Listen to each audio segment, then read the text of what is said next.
JNU को बदनाम करने के लिए जो प्रचलित मान्यता होती है समाज का कि लड़कियां यूनिवर्सिटी में जाकर के अय्याशी करती हैं, उस प्रचलित मान्यता को आधार बना करके आम नागरिकों के बीच ये मैसेज पहुंचाने की कोशिश की जा रही है कि आपके टैक्स के पैसे से जेएनयू के स्टूडेंट मौज उड़ा रहे हैं।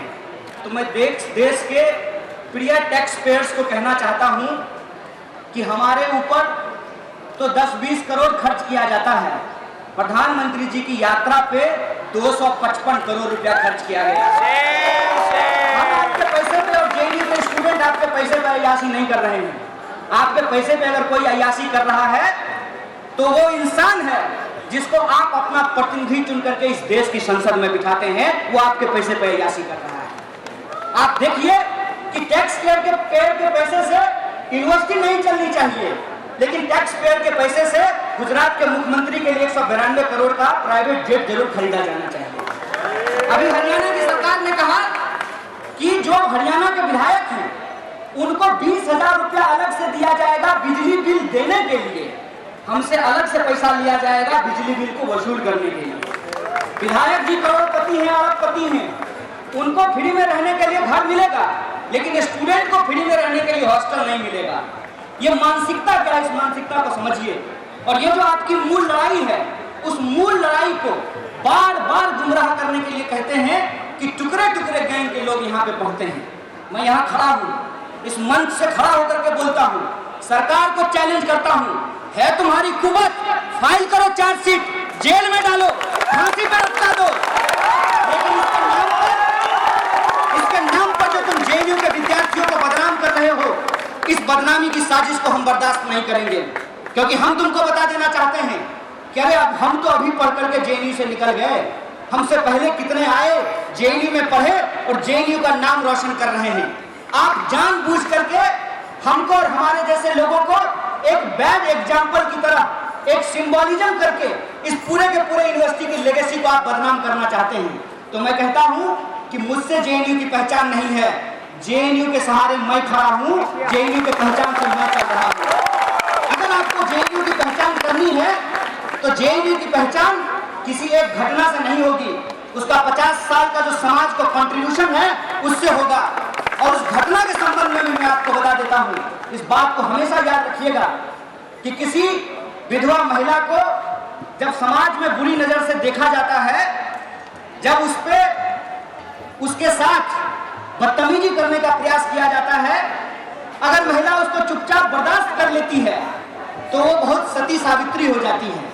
अगर महिला उसका प्रतिकार कर देती है, उसका विरोध कर देती है, तो उसको बदचलन करना शुरू कर देते हैं। आप जेएनयू के विद्यार्थी हैं, आप में वो कुवत है कि आप सही को सही और गलत को गलत बोलते हैं। जेएनयू की सबसे बड़ी खासियत यह है कि जेएनयू आपको सिर्फ सवाल का जवाब देने के लिए नहीं सिखाता है, आज जेएनयू आपको सवाल के जवाब के उस जवाब पर भी सवाल करना सिखाता है। ये जेएनयू की ताकत है और इस ताकत के चलते ही सरकार ये चाहती है कि अगर इसको साध लिया जाए, वो कहते हैं ना एक कई साधे सब सधे, सब साधे सब जाए।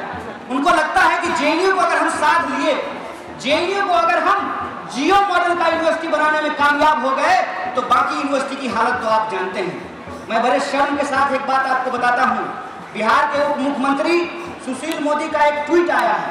मैं गारंटी करता हूँ कि उस ट्वीट में जो स्पेलिंग है उसकी शुद्धता को देख करके लगता है कि वो ट्वीट खुद से तो वो नहीं कर और जिस यूनिवर्सिटी में वो इंसान खुद पढ़े हैं उस यूनिवर्सिटी की हालत क्या है। वहाँ बीए 3 साल में नहीं होता है, बीए 4 साल और 5 साल में होता है। उस यूनिवर्सिटी के हॉस्टल की आप हालत देख लीजिए। मैं क्या कहना चाह रहा हूँ, मैं ये कहना चाह रहा हूँ कि इस देश की शिक्षा व्यवस्था को पहले ही बर्बाद किया जा चुका है।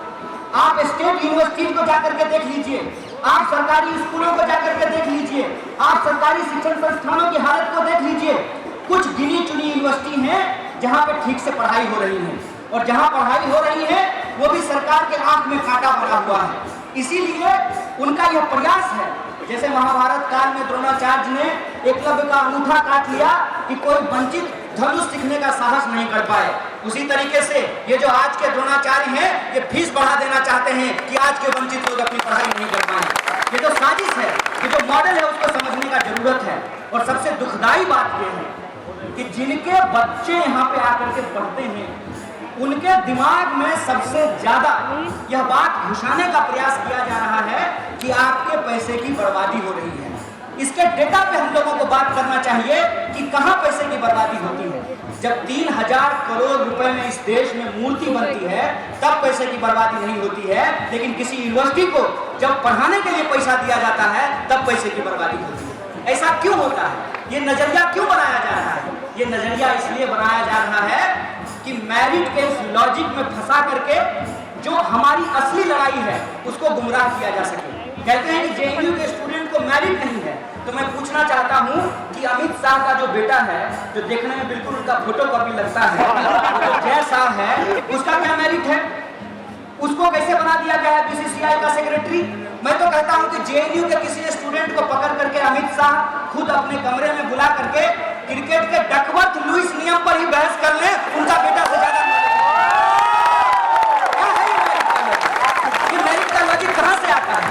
ये मेरिट का लॉजिक वहीं से आता है कि जो लोगों को लगता है कि हमारे घर में काम करने वाली का बच्चा जेएनयू जैसे संस्थान में पढ़ करके पीएचडी कर लेगा, अंग्रेजी बोलेगा, अंग्रेजी तो छोड़ो, चाइनीज भी बोलेगा, जर्मन भी बोलेगा, स्पेनिश भी बोलेगा, तो उनको लगता है कि ड्राइवर का बेटा हमारा ड्राइवरी नहीं करेगा। और इसी मानसिकता के चलते आज इस देश की पब्लिक फंडेड यूनिवर्सिटी को तबाह किया जा रहा है। एक हंसाने वाला व्यक्ति है, रेडियो में काम करता है,